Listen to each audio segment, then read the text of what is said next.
Who is Jeremy Bentham and Lord Byron, and what can we compare and contrast about those two figures?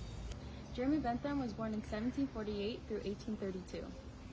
Jeremy Bentham is best known as the founder of utilitarianism. The core principle of utilitarianism is the greatest happiness principle, which suggests that actions or policies should be judged based on how happy it can make someone for the greatest number.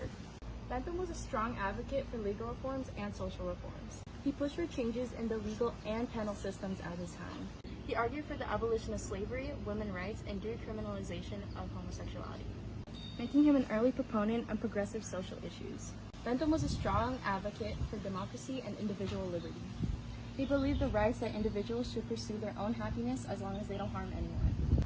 And he emphasized the importance of legislation. One of his major works was a fragment on government made in 1776. This work critiques the existing system of government. It argues for legal and constitutional reforms. An introduction to the principles of morals and legislation made in 1718 was also one of his biggest works, where he first fully articulated the principles of utilitarianism. Bentham's ideas had a lasting influence on both philosophy and public policy, particularly in the development of social welfare systems, criminal justice reforms, and democratic principles. Now, who is Lord Byron? Lord Byron was born in 1788 through 1824. Was also one of the most famous poets during the Romantic period. Byron is credited with creating the archetype of the Bionic hero, a complex, charismatic, and often troubled figure who rejects social conventions. His works are characterized by passionate expression, intense emotion, and their depiction of fallen or tragic heroes. Some of his famous works include Childe Harold's Pilgrimage from 1812 to 1818, Don Juan from 1819 through 24, Manfred 1817. Lord Byron is best known as one of the central figures of the Romantic movement, celebrated for his powerful poetry, his creation of the Bionic hero, his scandalous personal life, and his tragic involvement in the Greek War of Independence. His works and his persona continue to inspire and influence literature and culture, making him one of the most iconic figures in Western literary history. Byron's influence on literature, art, and even politics were immense. So what is similar between Jeremy Bentham and Lord Byron?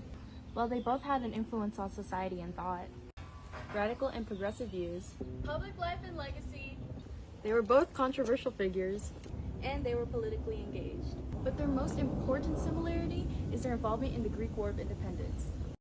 The Greek War of Independence, also known as the Greek Revolution or the Greek Revolution of 1821, was a successful war of independence by Greek revolutionaries against the Ottoman Empire between 1821 and 1829. Lord Byron was involved in the Greek War of Independence against the Ottoman Empire, provided financial support for the Greek, and also wrote in favor for the Greek independence.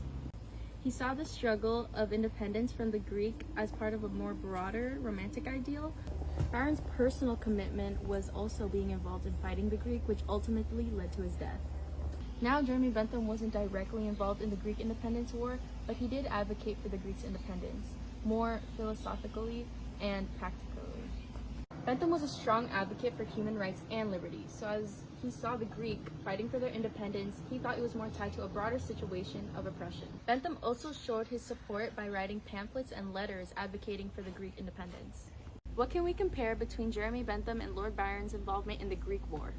Their involvement reflects their approach to different social changes. Thank you for watching.